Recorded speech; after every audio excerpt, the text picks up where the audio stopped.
Kesempatan kali ini, saya akan membahas sebuah karya dari Morten Tyldum. Film ini merupakan film yang diadaptasi dari kisah nyata dan mendapatkan rating 8 di IMDb, di mana rating ini jauh lebih tinggi dibandingkan Captain America. Skenario film ini pun mendapatkan penghargaan Academy Award untuk skenario adaptasi terbaik. Diperankan dengan apik oleh Benedict Cumberbatch sebagai Alan Turing, Matthew Good sebagai Duke Alexander, Ellen Leeds sebagai John Kenpros, Matthew Bird sebagai Peter Hilton, Charles Dance sebagai Komandan Denniston, dan juga Mark Strong sebagai Stuart Menzies. Saya sarankan dari sekarang, buat kalian yang belum pada nonton film ini, lebih baik kalian nonton filmnya terlebih dahulu. Karena menonton film secara utuh akan memberikan pengalaman serta informasi yang lebih jelas dibandingkan nonton konten-konten seperti ini. Tapi, jika kalian tetap memaksa, ya udah. Spoilerholic, this is spoiler content. Take your seat and enjoy.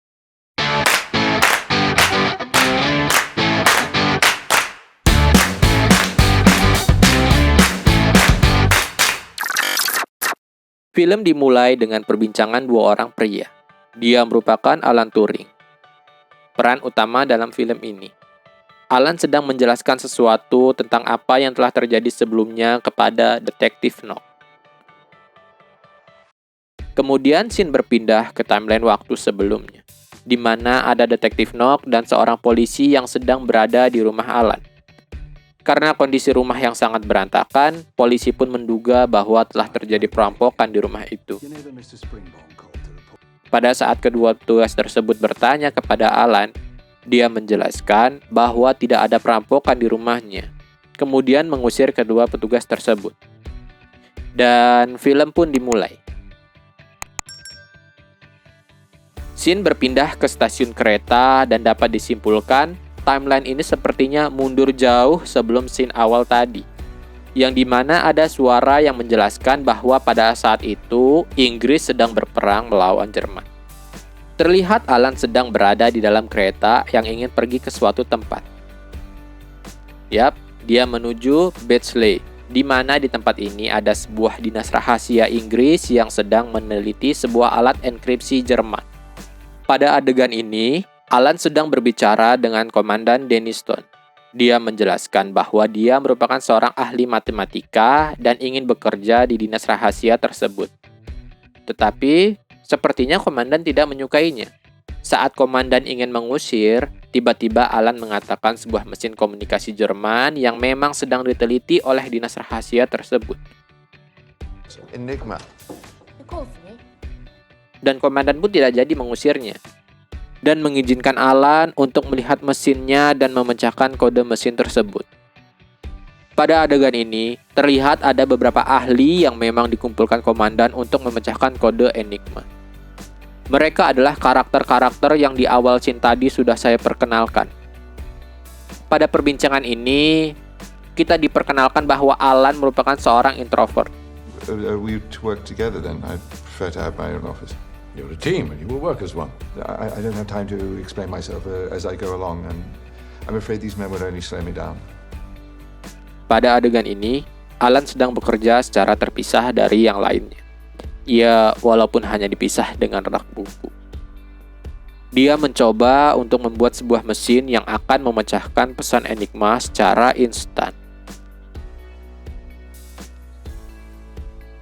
Scene berpindah kepada Alan yang sedang mengeluhkan Alexander yang tidak meng-ACC request alat-alat yang dibutuhkan untuk membuat mesin rancangannya kepada Komandan Denniston. Sepertinya, Komandan memihak pada Alexander dan menyuruh Alan untuk patuh kepada pimpinannya. Karena tak terima, Alan pun menanyakan siapa atasan dari Komandan Denniston. Dan komandan itu pun memberitahukan sampai detail alamatnya kepada Alan. Jelas sekali di sini si komandan nantangin Alan buat ngadu ke atasan dia. Dan ternyata atasan dari Komandan Denniston yaitu Mr. Churchill memilih Alan untuk menjadi pimpinan dari tim tersebut. Keputusan pertama Alan yaitu memecat kedua rekannya yang dianggap memang tidak dibutuhkan oleh timnya.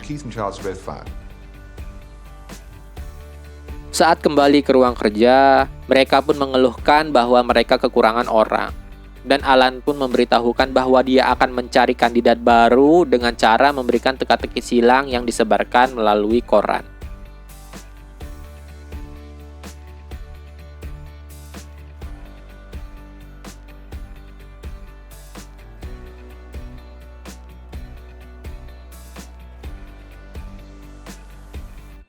Para kandidat pun telah dipilih dan sedang dites oleh Alan, yang akhirnya terpilihlah 2 orang. Scene berpindah kepada Alexander yang menghampiri Alan di dalam sebuah ruangan yang sedang mengerjakan mesin. Dan tiba-tiba Alexander pun melempar gelas dan ingin memukulnya. Dan Alan pun hanya bisa melindungi dirinya dan mesinnya. Pada adegan ini, Alan dan Joan duduk bersama di sebuah warkop dan membahas tentang mesinnya. Lalu rekan-rekannya pun tiba dan kemudian disapa oleh Joan. Hello. Joan memberikan pandangan bahwa jika Alan ingin berhasil membuat mesin itu, dia membutuhkan bantuan dari semua teman-temannya. Dan dia akan mendapatkan bantuan jika Alan bersikap baik kepada seluruh timnya. Alan pun menurutinya. Dia mulai bersikap lebih baik kepada rekan-rekannya. Setelah kejadian tadi, Alan yang sedang duduk bersama dengan Joan dihampiri oleh Alexander yang memberikan ide untuk mesin Alan agar dapat berjalan lebih cepat. Yang langsung dicoba dan hasilnya mesin pun berputar.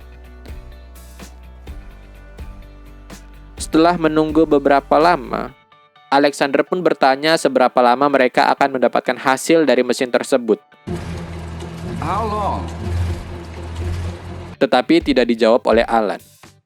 Mesin terus berputar berhari-hari tanpa menghasilkan sesuatu. Yang kemudian membuat Komandan Denniston pun mulai jengah dengan Alan dan ingin memecat Alan dan mematikan mesinnya. Tidak diduga, saat ini rekan-rekannya pun membela Alan dan mau tidak mau komandan itu pun memberikan dispensasi waktu kepada mereka selama 1 bulan lagi. Selang beberapa hari, mereka pun berkumpul di sebuah warkop dan berbincang-bincang. Mbak Maimun pun menjelaskan bahwa dia punya pacar orang Jerman yang sepertinya sudah memiliki kekasih. Yang tanpa disadari, itu memberikan petunjuk kepada Alan. Dan Alan pun bertanya kepada Mbak Maimun kenapa dia pikir bahwa orang Jerman itu memiliki kekasih.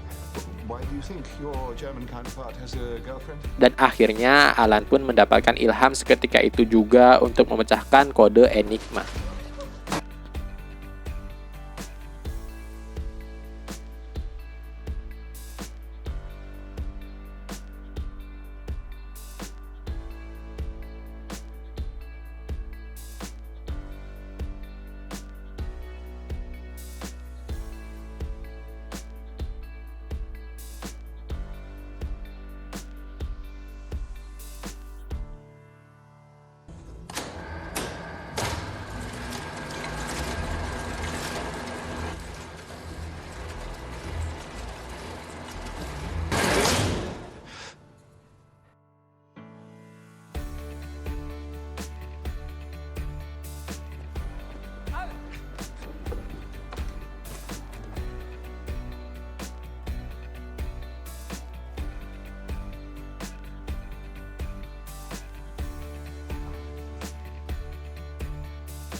Dan benar, ternyata Enigma berhasil dipecahkan oleh mereka.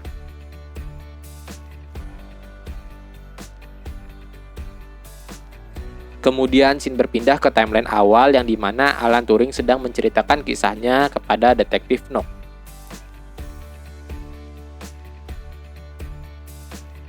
Dan film pun usai.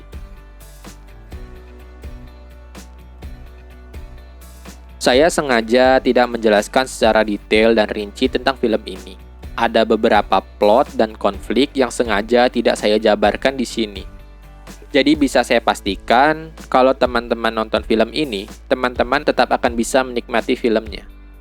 Sekian untuk review film kali ini. Jika kalian suka dengan konten saya, jangan lupa di like, di share, ke random orang aja, di komen, apaan kek, dan paling penting di subscribe.